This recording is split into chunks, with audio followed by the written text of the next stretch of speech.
Hello friends, this is Sarfaraz. Welcome to Dynamic Mantra. आज एक बहुत ही इंपॉर्टेंट बात यह है कि बीपीएससी टीआरई 3 पटना हाईकोर्ट के द्वारा स्थगित कर दिया गया है, यानी स्टे लगा दिया गया है। तो इस बात को हम लोग सोचते हैं जब, तो बहुत ही हर्ट होते हैं, क्योंकि जब एक स्टूडेंट लगातार तैयारी करता है, एग्जाम की प्रिपरेशन करता है, तो वो कभी ना कभी इस तरह का न्यूज सुनने को मिलता है उसको कि एग्जाम में स्टे लग जाता है, इलेक्शन के कारण एग्जाम डिले होता है।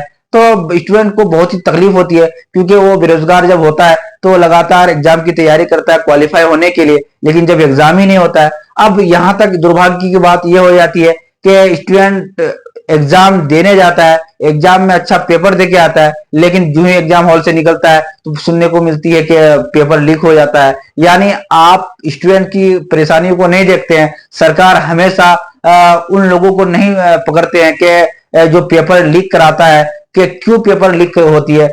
स्टूडेंट्स इतने मेहनत से तैयारी करता है, इतना एफर्ट लगाता है अपना क्वालिफाई करने के लिए, जब वो एग्जाम देके आता है पेपर लीक हो जाता है, कभी एग्जाम स्थगित हो जाता है, तो इस तरह बड़ा अफसोस होता है कि हमारे एजुकेशन सिस्टम में दो चीजों की जब कमी लगती है, एजुकेशन भी कमी है और सिस्टम की भी बहुत सारी कमियां हैं। तो इस सब सिस्टम को सुधारने की आवश्यकता है। यानी जब हमारा सिस्टम सही रूप से काम करेगा तभी हम लोग आगे बढ़ सकते हैं, क्योंकि एग्जाम की तैयारी भी करते हैं लेकिन एग्जाम हम लोग दे नहीं पाते हैं, किसी न किसी रीजन से स्टे लग जाता है। और दूसरी बात हो जाती है कि एग्जाम जब दे के आते हैं तो पेपर लीक हो जाता है, कभी कुछ हो जाता है। तो हम लोग इस तरह का सिस्टम से बचना होगा, इस तरह के सिस्टम में सुधार लाने की जरूरत है। सरकार से मेरा विनती है कि सारे स्टूडेंट्स के दुख दर्द को देखा जाए।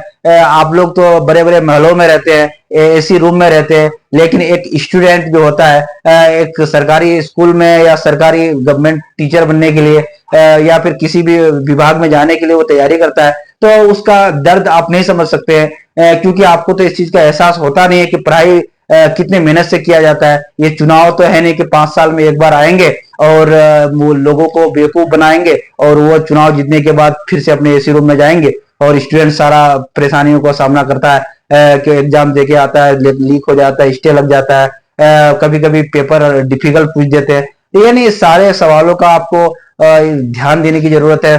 सरकार से स्पेशल विनती है कि आप इस तरह का सिस्टम को सुधारें, ताकि स्टूडेंट्स को जो होता है देश का भविष्य होता है। किसी भी देश को आगे ले जाने के लिए एक युवा ही देश को प्रोग्रेस कर सकता है, देश की तरक्की में उसका बहुत ही योगदान होता है। शिक्षित समाज का निर्माण करना हमारे लिए बहुत ही आवश्यक है, क्योंकि समाज में इस तरह की धारणा बनती जा रही है कि पढ़ लिख के क्या करोगे, सरकारी स्कूल में नौकरी मिलती नहीं है, बैंक में नौकरी मिलती नहीं है। यानी पढ़ लिख के जैसा है वो उस हिसाब से जॉब करेगा, उस हिसाब से काम करेगा, उसको संतुष्टि भी मिलती है। यानी पॉलिटिक्स को सही कराया जाए, सारे चीजों को सुधारने की जरूरत है। धन्यवाद।